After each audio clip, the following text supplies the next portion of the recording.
চওড়া হাসির মাঝে কান্না লুকিয়ে রাখার বৃথা চেষ্টা তার। শত চেষ্টা করেও পারলেন না, ঠিকই ধরা পড়লেন ক্যামেরায়। শেষবেলায় এসে তার চোখ জোড়া আর কথা শুনতে চাইছিল না। লণ্ডভণ্ড হয়ে যাচ্ছে তা বোঝার সাধ্ধিকার। জার্মানির মেইনজের এই ভদ্রলোকের নিঃসঙ্গ, একাকী, সংগ্রামী আর তীব্র অসুখী জীবনে প্রাণের সঞ্চার করেছিল ফুটবল। নিজে খেলতেন, কাজ করতেন, পরিবারের দায়িত্ব কাঁধে নিয়ে হাল না ছাড়া মনোভাবের এক দৃষ্টান্ত স্থাপন করেছিলেন একটা সময়। তারপর তিনি একটা সময়ে বিশ্বের সবচেয়ে ধৈর্যশীল ফুটবল দলের দায়িত্ব নিলেন।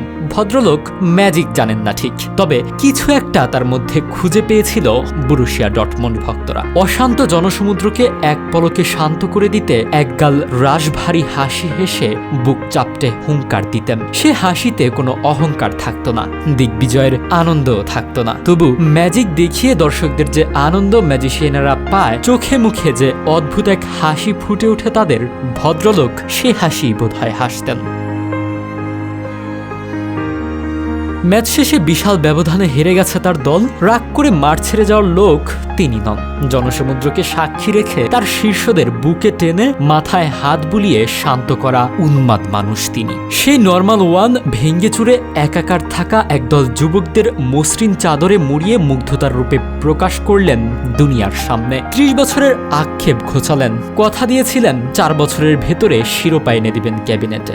ভদ্রলোক কথা রাখলেন, দলকে ইউরোপিয়ান মর্যাদার শিরোপাও এনে দিলেন। 8 বছরের সংসার।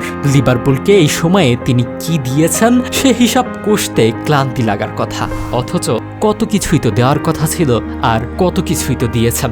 লিভারপুলের ডাগ আউটে চেনা দৃশ্য, নর্মাল ওয়ান খ্যাত ইউরোপিয়ান ক্লাব দাঁড়িয়ে আছেন।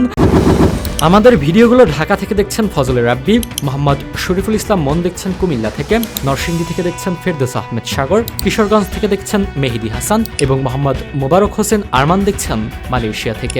আপনি কোথা থেকে দেখছেন তা জানিয়ে দিন কমেন্ট বক্সে।